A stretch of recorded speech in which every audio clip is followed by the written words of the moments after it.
show y'all a way. And no, believe the thumbnail. This is not quick clickbait. This is not any of that type of stuff. I'm going to show you a way to start your car. That's right, with your index finger. Okay, the index finger. This is the index finger, and depending on which hand you are, whether you're left hand or right hand, one of your hands, one of your index finger, you will be able to start your car in the event of an emergency. Okay, well, now what I mean by, let me define emergency. What I mean by an emergency is you're at an event, you're at the grocery store, you go out to your car, you stick your key in the car, you turn it, nothing happens. Okay, absolutely nothing. You turn the key, turn the key, turn the key, nothing happens. Now, in this video, I'm gonna show you how a way around it. Basically, it's a hack. Now, it's not a permanent hack. There's no such thing as permanent hacks, okay? Hacks are meant to be, well, I may be using the wrong terminology, but these little tricks are meant to be repaired correctly at some given point in time, okay? Your index finger, I'm gonna show you how to start your car using your index finger, all right?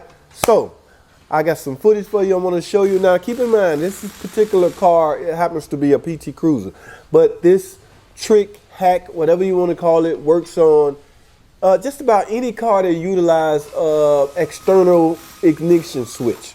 Okay, if your ignition switch hanging outside of the steering column or the steering wheel, you should be able to pull this off. Now, if your ignition switch, some of the new cars, the ignition switch is part of the skim modules, the security module, things like that. So this may not apply to the new car owners, but you older model cars, 06, I don't know, I would say between 2000 and up to 2011.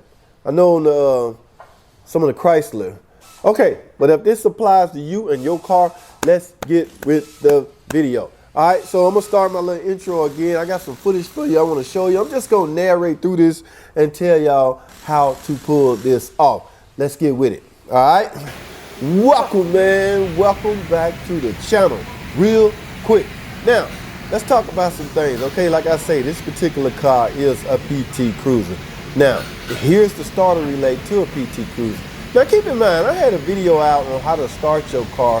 Here's the starter motor, and of course the solenoid is attached to the starter motor. I had a video out, I'm gonna put right here in the top right, on how to start your car using the starter relay, okay? That's all you need to find out why your car will not crank in the event that this is a no crank situation, all right?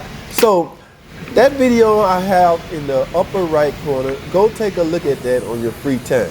Now, we're assuming you're not getting your signal from the ignition switch at that relay, okay? If not, and if you're in an emergency, you see what I'm doing? I'm turning this key. Absolutely nothing.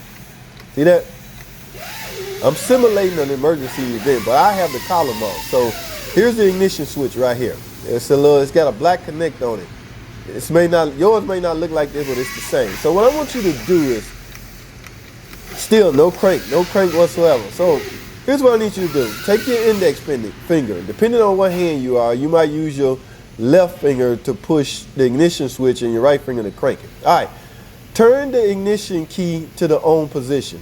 I want you to see something, okay? Let's do this. Hold it on the on position. I want you to do this. Here's what I want you to do while you're holding it on. You hear that? It cranks. It cranks. It's not starting because I'm going to have to cycle the key.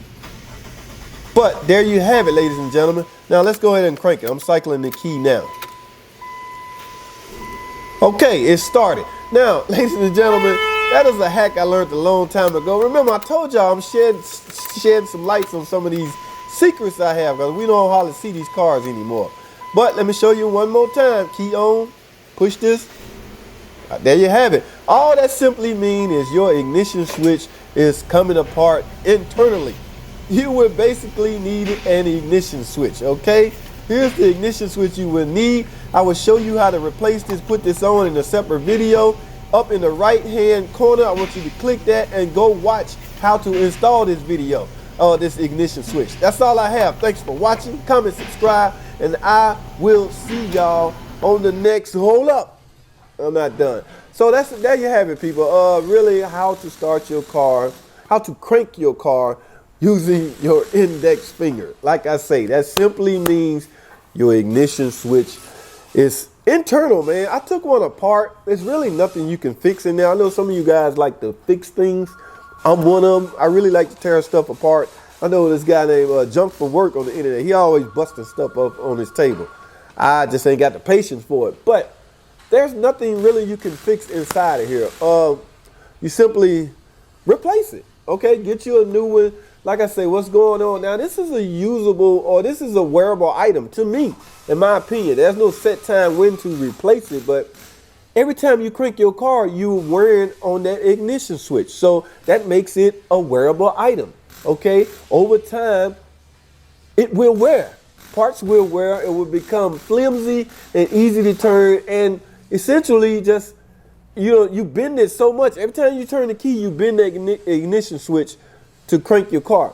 Every time you do that, you knock some life off of it. That's not your fault. That's not your problem. That's just the way it is. It's a man-made switch, and everything man-made is meant to wear. And this ignition switch is no exception. So what I want you to do is, or what you're going to have to do, get home, get out of your emergency state, wherever you at, you're able to crank the car and it's able to start, and you can get to a safe destination. The very next day, I need you to hightail it to a shop, your cousin Pookie, a garage, the dealership. The dealership, they'll give you a good part. Now, I'm not going to dog out any part because, like I always say, my motto is everybody is a potential sponsor. I'm not going to dog out any company. You will not be able to pull up old footage on JT here and JT dog out a specific company.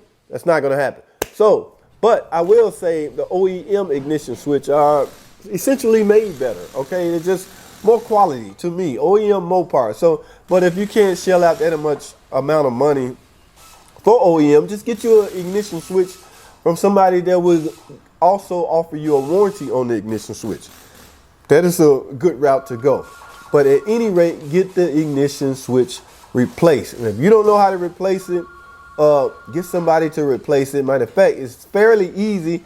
Again, in the upper right hand corner, I'm going to show you. I think I can only put that up once, but I'm going to show you how to replace that ignition switch. All right, so that's all I have, man. That nice little JT hack. Thanks for watching. Comment, subscribe, and I'll see y'all on the next video.